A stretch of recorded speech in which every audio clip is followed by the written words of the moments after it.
Kan sempat ada statement juga nih dari Pak Ganjar ya, bahkan di hari H pemilu saat itu. Ya. Melihat hasil quick count yang satu putaran ini bagaimana Pak? Kenapa? Melihat hasil quick count satu putaran ini Pak. Kamu percaya nggak suara saya segitu? Iya. Percaya nggak? Percaya. Cocok. Nah, kurang lebih statementnya Pak Ganjar tuh gitu. Oke. Karena kan ngelihat perolehannya PDIP itu masih jadi partai teratas ya sejauh ini. Partai teratas Partai sejauh ini. teratas sejauh ini. Tapi kemudian ini nggak berjalan seiring dengan perolehan suaranya Pak Ganjar dan Pak Mahfud di Pilpres. Betul. Kemudian statement itu muncul dari Pak Ganjar. Apa respon Anda? Itu denial yang biasa orang ketika mendapatkan kabar duka.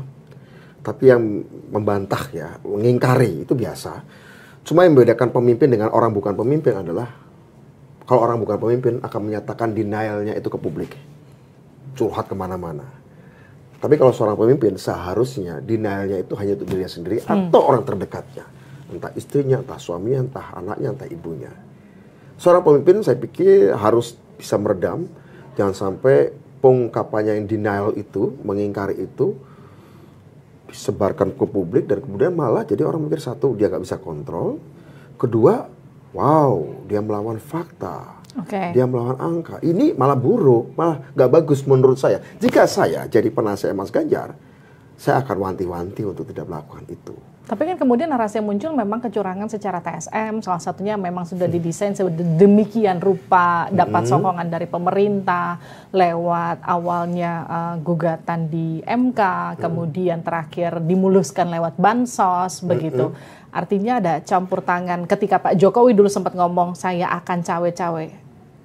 Orang yang kemudian mungkin pro 1 dan 3 melihatnya itu kalau soal bansos itu sebenarnya direncanakan Jokowi. sejak lama di DPR ya. Okay. Justru setelah itu makanya dihentikan kan. Jangan sampai itu kemudian dijadikan politisasi. Satu itu.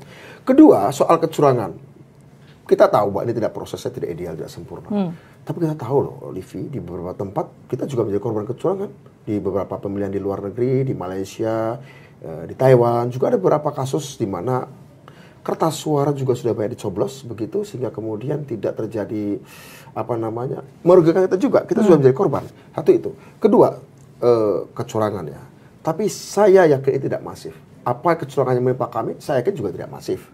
Mungkin juga ada kecurangan di tempat lain, juga tidak masif. Terstruktur dalam pengertian gimana misalnya? Struktur sistematis apa misalnya? Belum ada pembuktiannya. Itu kan pernyataan. Kata TSM itu pernyataan. Ya menurut saya lebih baik ikuti apa yang pernah Pak Prabowo lakukan di 2019 Livi. Saya anjurkan.